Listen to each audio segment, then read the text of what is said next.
Welcome to He Say, She Say, the live stream where legal principles meet the heart. I'm Shar, founder of Law for Love, the most special place in the legal system in Atlanta. And after nearly 14 years as a divorce attorney, I realized that the very same tools that we use to end marriages can actually be used to save them. So I completely changed my path and now am here to help you navigate the challenges of love, commitment, and communication. Join us as we explore how to rebuild and strengthen your marriage one conversation at a time. Hello and welcome to He Say, She Say. And it looks like I have a little bit of a volume issue. So if you can help me, if you're able to hear me, I don't have sound playing from my machine. I don't know why, but I will continue if you are able to hear me. So if you are able to hear me, I am asking you to help me with a quick sound check because I do not have sound and I don't know why.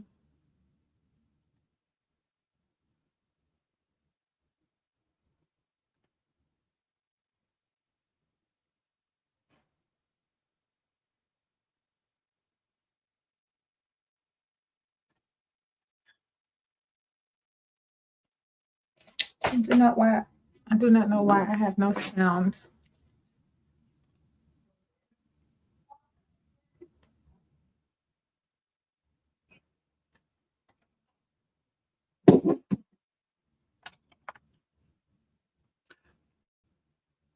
You can hear me? Okay, awesome. Thank you so much. So,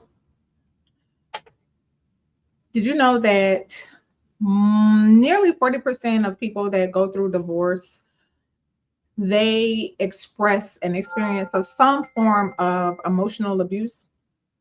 And in the legal family practice space, and also with exchanging notes and conversations with my friends in the therapeutic spaces, we're noticing this huge occurrence of people navigating relationship challenges, and there seems to be some type of narcissism or narcissistic traits involved. So in today's episode, we're going to talk about this because it affects everyone. With the growing number of what studies and research is showing concerning the clinical diagnosis of narcissism and what people are experiencing in their day-to-day life, this affects more people than you would ever realize. And we'll talk about it more so from the standpoint not just of someone who just has an inflated ego or likes to take selfies all the time, but really the type of traps that show up in these relationships, and just giving you the opportunity to connect and understand that you are not alone and that there are ways that you can be strategic if you find yourself in a narcissistic relationship. If you haven't joined me for the last conversation about narcissism, I did share at that time that my paradigm, it deviates somewhat from the conventional belief and understanding that the only way to navigate a relationship with a narcissist is to leave a narcissist. And I am still very much a hopeless romantic when it comes to the possibility, the hope, the optimism of people being able to heal, especially when they are confronted with truth and when all of the traps, the traps are deactivated in a relationship with a narcissistic person. So I'll talk about that a little bit more in explaining what my personal journey through narcissism has been and still is. But let's talk about how this shows up. And many people would say, and most of the readings and research that you will find would describe this exaggerated sense of importance, this self-centered type of behavior, and this need to be superior to others. And there's also a great deal of these other behaviors, which I call the harmony killers of manipulation and control.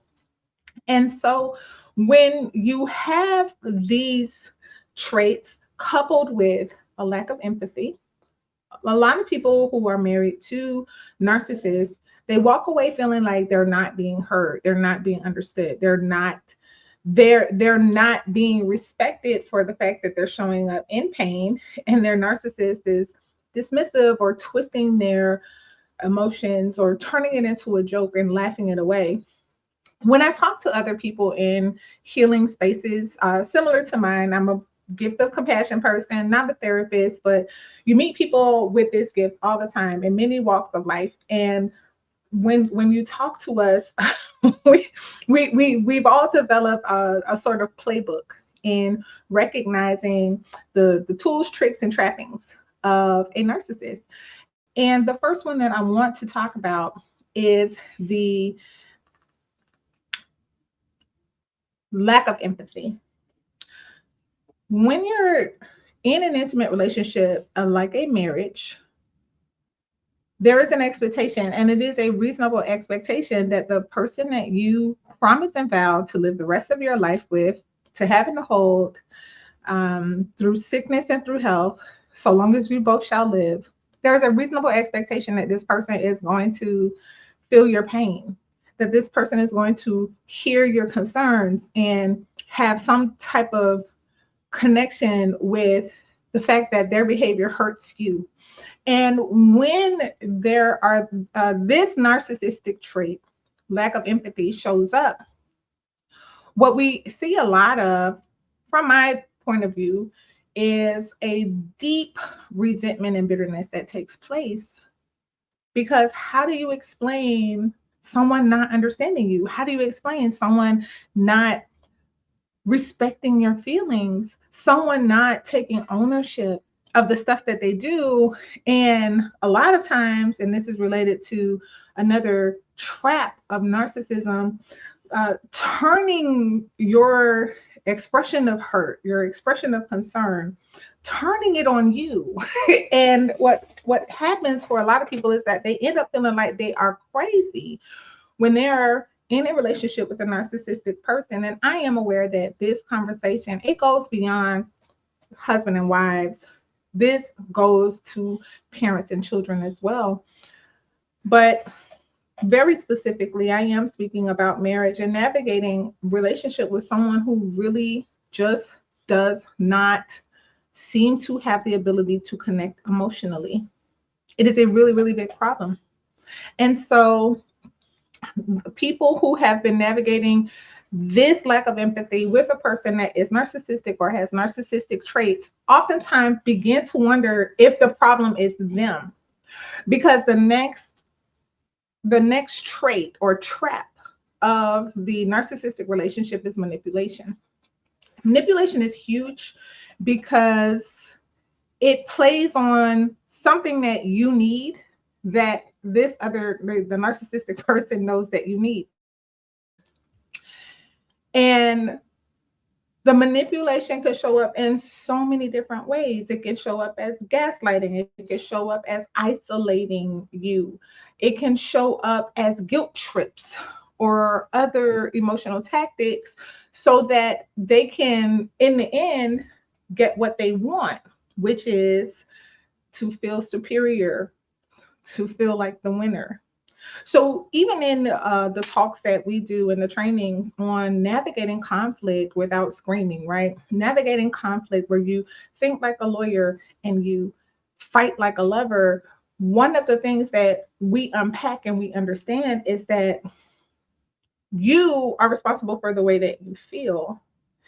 And when someone who is showing up in your relationship is acting out of a narcissistic dynamic, whether they're clinically narcissistic or they're exhibiting narcissistic traits in the type of emotional manipulation, guilt tripping, gaslighting, then one of the tricks or tools that you should have ready, equipped, engaged, and always exercising is that you are good with you, that you are clear on what you're feeling, you're clear on the facts, you're clear on the reasons why these facts have been driving the way that you feel, you're clear on what you need and you expect out of the relationship, because you know that this person is going to gaslight, this person is going to attack, or this person is going to flip the script and have you thinking that you're crazy. And this is a very common technique of the narcissist to push buttons in a calculated manner to have you act out in a way where they can point the finger and say, see, it was all your fault. See what you did? See how you fight? See, all to deflect attention away from their bad behavior, from their lack of showing up in adult form, and for them to continue to focus on one big outcome. Again, they want to win, and you are going to be the loser, and they are going to dominate over you. When you understand relationship diplomacy, then you understand that there is no harmony when someone wants to win. There is no harmony where someone wants to dominate. There is no harmony where someone is manipulating.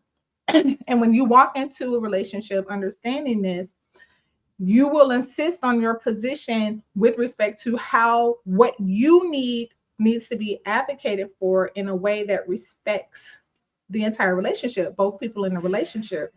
But with the narcissist, it's a lot more nuanced, because the narcissist is always looking to win. The narcissist always has to come out on top. The narcissist cannot be exposed for the insecure human being that they are, because all of the manipulation, all of the emotional gymnastics, all of the gaslighting, and all of the tomfoolery is calculated to cover up the frightened, scared, and insecure person that they really are.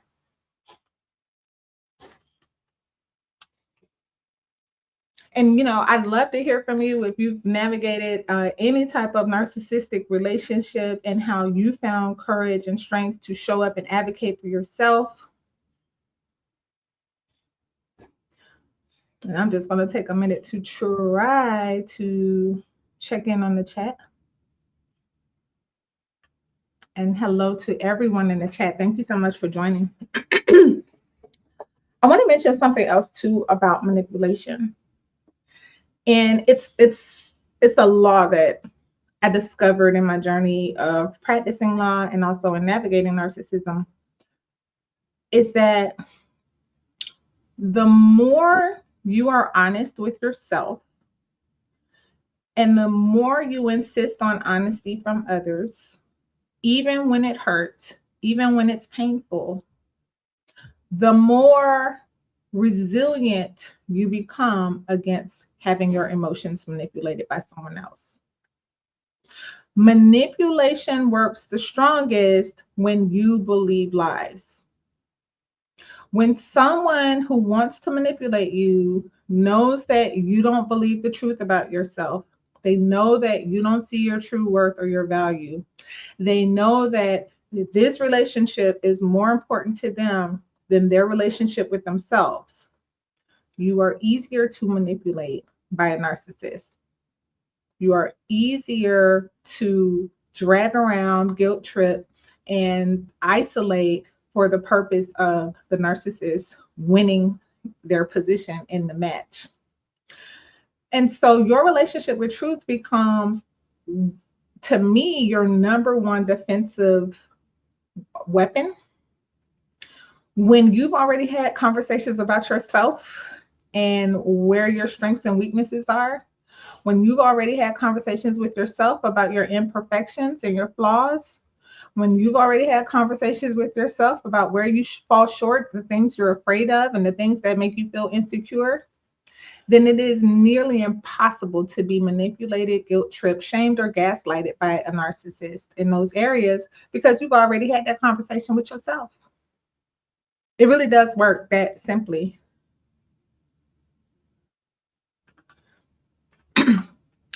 So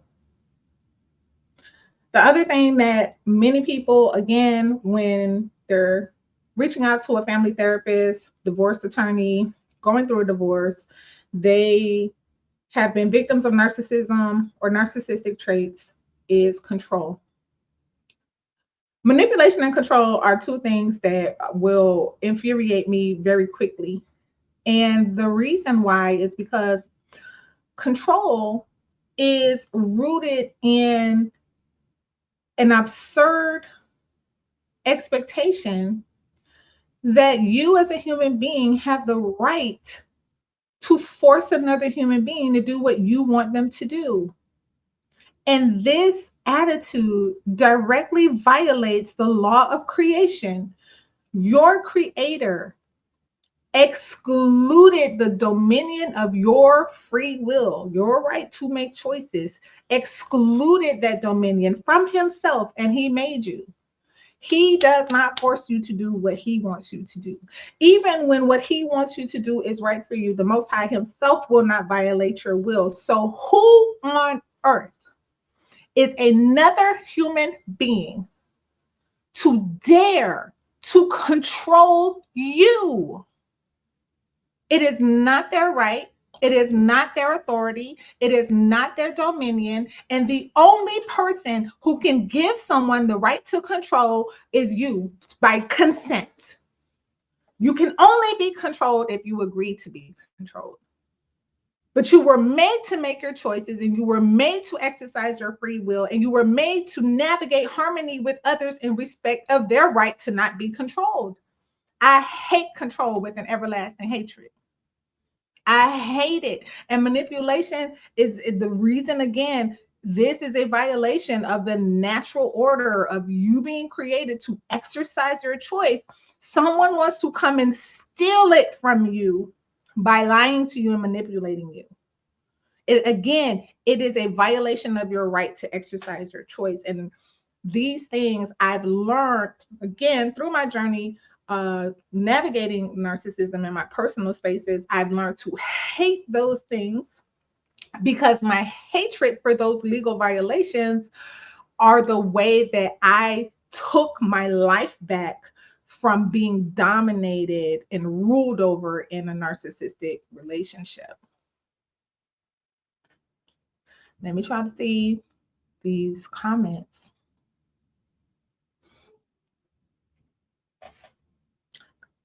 The art of redirection. I like that. You've been holding on, Sister Princess. You know, I try to get a new book a week. I have to check that one out. Thank you for sharing that resource. I love, love, love books. And equipping yourself. Yes. I hate control and I hate manipulation because here's the thing.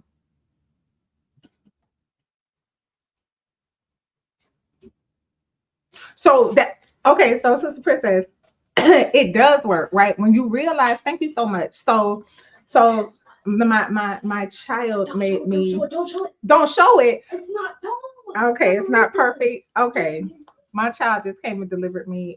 He made me a double bean burrito thing. Thank you. he didn't want me to show it to y'all because it's not perfect, but I'm going to destroy that burrito. So to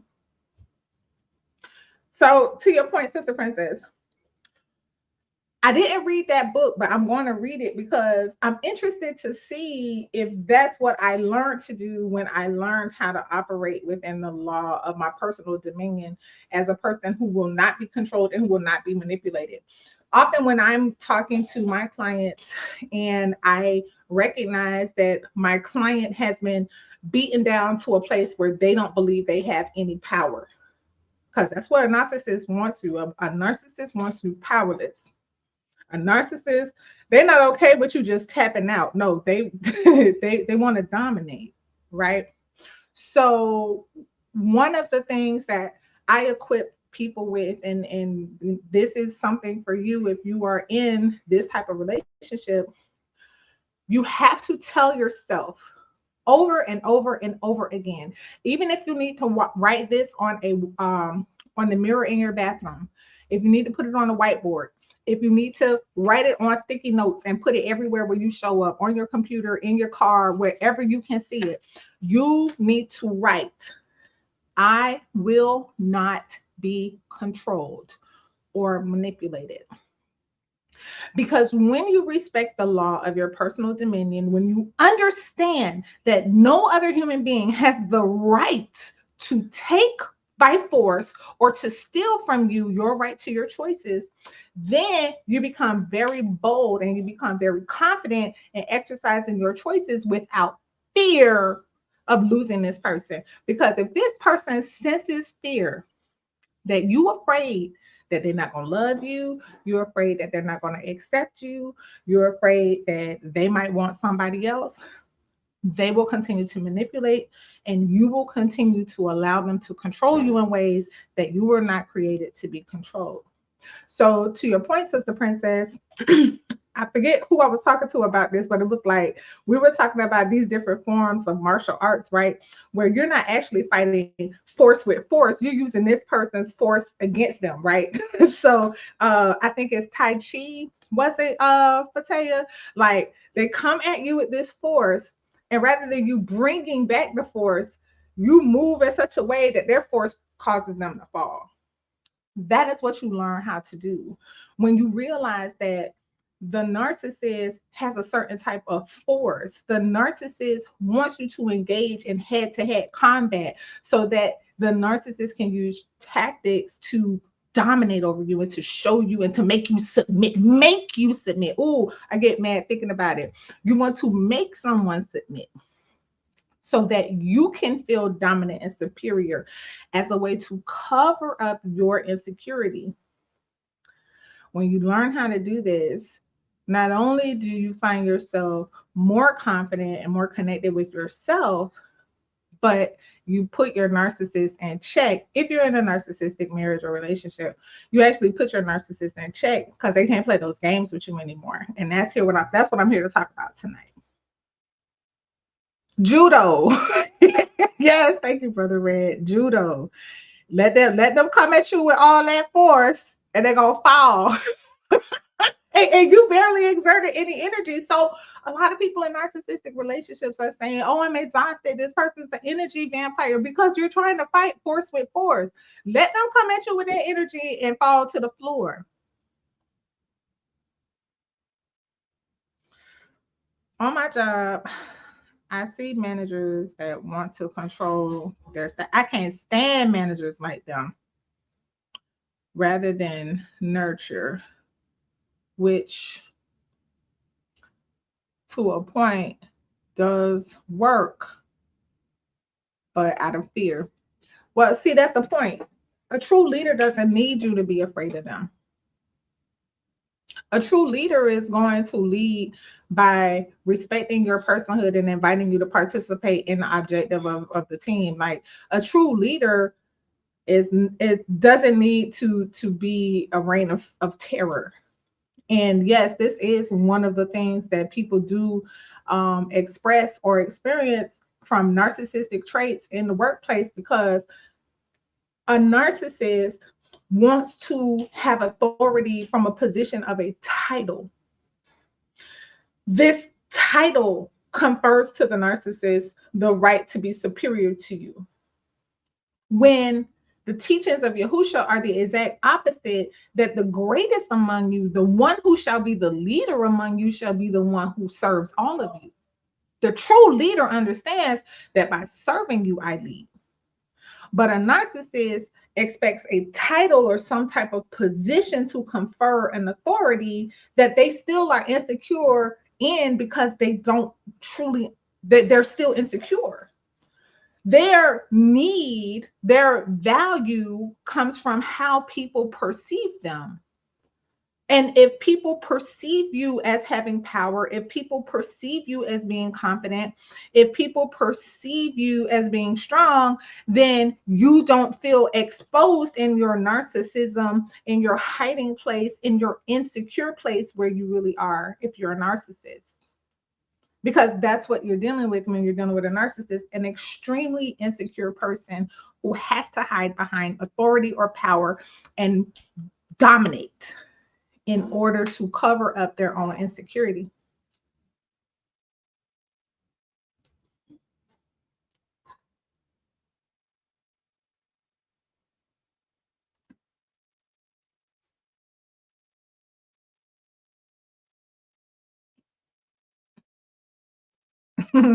You can't lose what you never had. They knew their intention from day one. Coming into a narcissistic relationship or a relationship with a narcissistic person, most people describe that this person was very charming. This person doted them with all of this love and attention. And then once they knew they had them, then they began to slowly unleash the manipulation, the guilt tripping, the control, the isolation, these different tactics, the gaslighting in order to dominate. So, because they cannot lose, they cannot allow themselves to lose, they cannot face the idea of taking an L.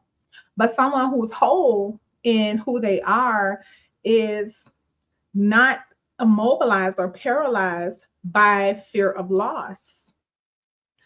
When you are whole in your being, when you know who you are and you know who you are as you were created, you know that you're a child of the king, then you know that a part of that journey of your perfection, a part of your journey through life, you're going to take bumps and bruises, you're going to take L's, but those L's do not define you. They don't diminish your value as a person. And so there's something deeply broken and wounded in the narcissist. And a lot of us, especially when we're married to people with these afflictions, we want to understand psychologically what is the problem. And then we all do it. You know, we try to play clinician and diagnose our husbands and our wives so that, number one, we can better understand them, but number two, we can better understand how to navigate life with them.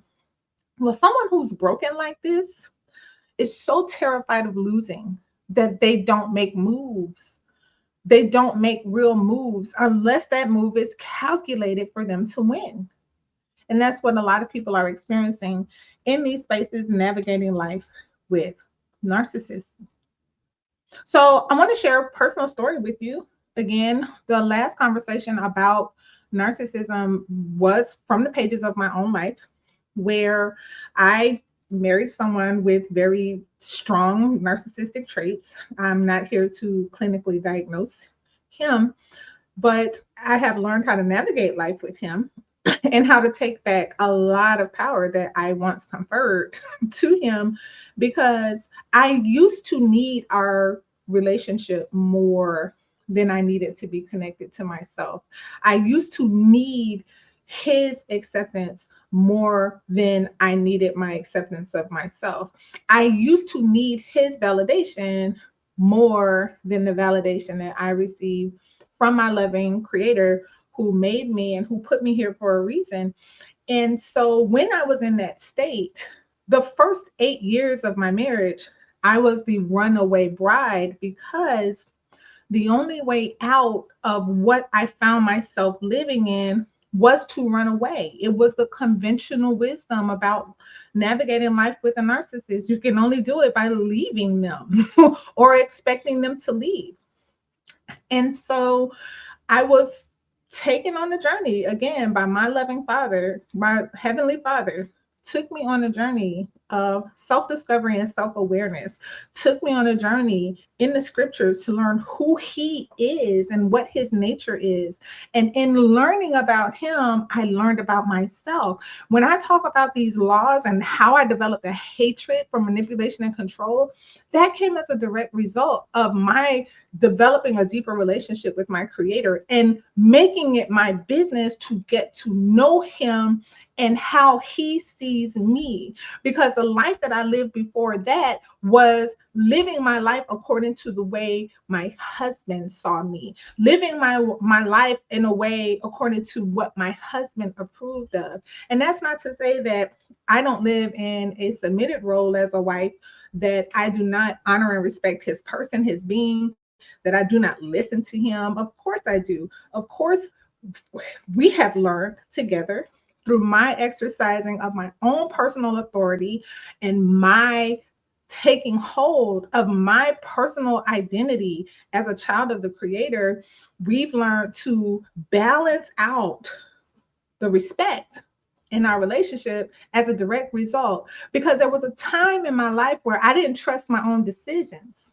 I had made so many mistakes as a young woman, as a mother of 2 children born out of wedlock, as someone who went through so many just like ratchet ghetto situations just as a result of really, really bad decisions and not having much guidance in my life, I didn't trust myself. And so coming into marriage with that belief system where I didn't trust myself, coming into marriage with that belief system where this marriage somehow was the validity that I needed as a woman, as a good woman, as someone who was worthy of love and acceptance, is how my husband was able to dominate me in our relationship, manipulate me emotionally, and why I even consented to his controlling behaviors back then when I was a runaway bride. But from what I learned about who I am as my creator sees me, what I learned about the power of the created law of my personal dominion to make choices. And when I declared that I will not be controlled or manipulated, and I began to seize back my personal territory and dominion in our relationship, bruh had to respect it. Of course, he had the right to leave, which is what a lot of people say. A lot of people say that when they attempt to assert themselves with their narcissist goes and finds someone else to be, to go be a vampire with. That wasn't my case. The case for me was that, no, I found my voice when I found my identity. And I learned how to use my voice respectfully. I learned how to use my voice from a position of honor. And I learned not to be gaslighted or tripped up on manipulative and guilt trip tactics anymore, because I wasn't having that anymore. I learned to hate those things. By learning how to tell myself the truth, even when the truth hurts, is how I built up the strength to be able to stand in who I am and face him without falling apart when he doesn't agree with me, or when he attempts to dominate me in our relationship. And I can say now, for the past, it's been a good 6 years that I began showing up in my marriage as an equal partner, as someone who would not be controlled or manipulated, and as someone who has a right to advocate for myself in my relationship with my husband, who still very much exhibits narcissistic traits. So, if anything, I am hoping to encourage you that if you are in a relationship where you have come to believe that you're helpless, you have come to believe that this person has more power than you have come to believe that there's nothing that you can do to ever fix this, I have to be painfully honest and say that navigating life with someone who struggles with empathy is one of the hardest aspects of living in my personal dominion, but yet still having someone with these types of traits who struggles with understanding how other people feel. But I'm not as dependent on him understanding me the way that I used to, because I live a life fully connected with other human beings, fully connected with my own child here in the house, fully connected in my work and with the community that I serve. And so my need for human connection was never solely on him. The source of my connection is from my creator. And because I've learned how to be connected when it comes to my creator being my source and not my husband being my source, I give out of the overflow of that connection to every human being that I have the opportunity to engage in authentic connection with. And I do really kind of feel bad for people who can't do that. I don't gloat in it, and I don't poke fun at people who are unable to do that. But if you are in a marriage where you're not feeling connection because your husband or your wife just has no empathy because this person is struggling or afflicted in narcissism, narcissistic behavior, deep-seated hidden insecurities that they have sworn they would never tell anyone, they'll take with them to their grave. The good news is that you can find your source in the Most High, and you can live a life fully authentic and connected with other people without fear. Like, unafraid, unashamed. Like I'm is who I'm is. And I say that all the time because that's literally what I had to learn to develop these skills and techniques that I'm sharing with you tonight.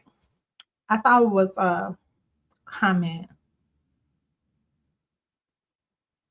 What's this? Auntie said something. You can't lose what you never had. Yes. I had clicked on that one before. Y'all know it takes me a little time. I appreciate your patience. They look for a different narcissistic supply when you refuse. Yeah, and guess what? More power to them. More power to them. Like, at this point, I'll be honest with you, the fact that you can't have me screaming, yelling, crying, looking crazy because you're not getting your way with me. If you have to find another supply, I can't control you or manipulate you. Do what you do.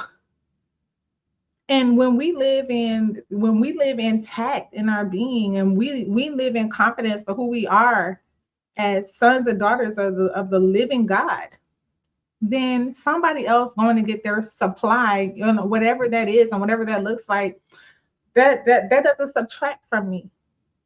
If you still have to get your source externally, because my source comes from within, it comes from the one who made me.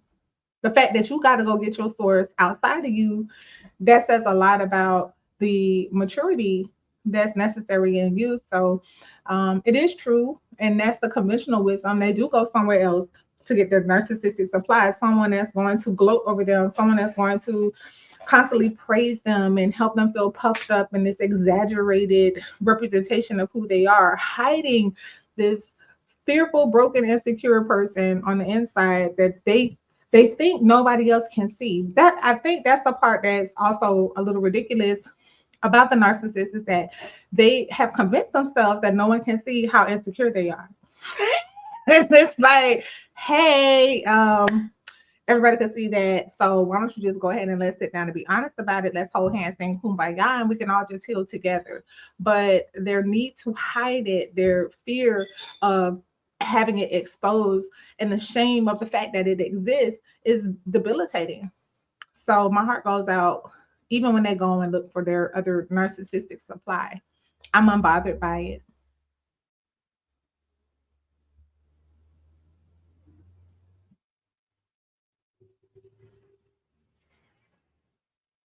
Empathy is a gift. It is.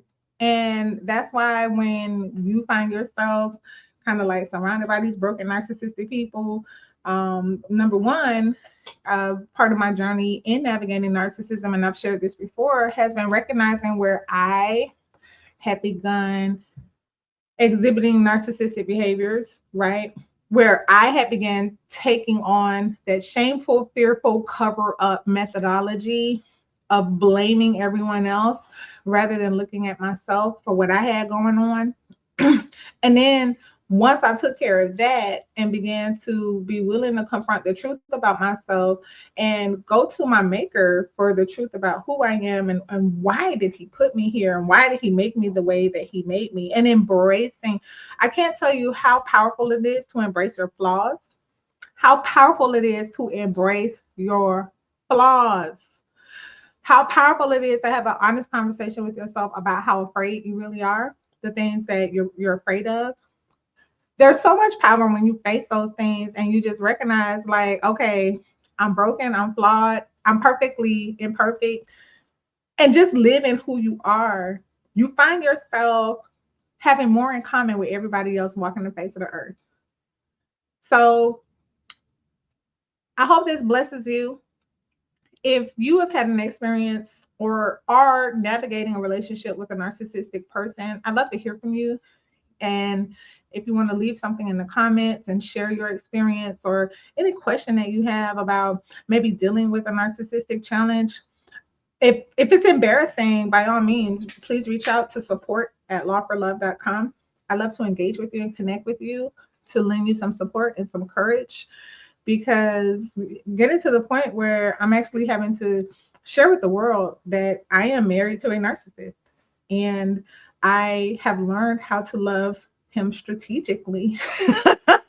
I love strategically as a result of being very aware, very conscientious, and um, very thoughtful about the relationship that I have to navigate. I still show up as myself. I still show up with the love and kindness that is the characteristic of my loving father and my Messiah, Yahusha. And whether or not you're a narcissist, that's not going to change my response to life and to conflict. Because when you see me, you're going to see my dad. You're going to see my Messiah. You're going to see his nature, his character, because I'm locked in and I will not be moved. If you ever read the Psalms of David, there's so many Psalms where David makes the statement, I will not be moved. Like, do a Bible search of those words, I will not be moved. when you have survived narcissism the way that I have, then you develop a very unassuming toughness where you will not be moved. It don't matter how ugly you show up, sir. It don't matter how nasty you get, ma'am. I will not be moved because I am who I am, and my job is to let you experience who my Father is in heaven based on my character and the love and the way that I show up with you. Now it's gonna look like some judo. The energy you come at me with, you gonna end up tearing yourself up. But it wasn't because it was because I did it to you. It was because you did it to yourself. But you will not dominate me. You will not control me. And that is the mindset, and that is the attitude that we have to have, especially us empathy, compassion gifted folk. You like to heal stuff, you attract broken things and broken people. Yes, it's time to be more strategic with your love. It's time to be more strategic with your gift. It's time to be more open and unafraid with it. And know that no, your narcissist is not the big bad wolf, and you're not Little Red Riding Hood. You are a force to be reckoned with, and you will not be controlled or manipulated. Hey, y'all, I love you very much and appreciate all of your support. If you haven't already, please like, share, subscribe. I'll even ask you, drop me some love in the comments, drop a heart, thumbs up, anything that will help this channel to kind of start doing the work that we need to do in the algorithm. Now that we're being more intentional about getting the word out to people that there is power in love, and love will always overcome fear. Love will always overcome hate. And just know that you are not alone. If you are out here navigating life with a narcissist, I want you to know you're in great company and that you will not be defeated if you choose to exercise your personal dominion. With that, y'all, be blessed and have a wonderful evening. And I look forward to serving you next week.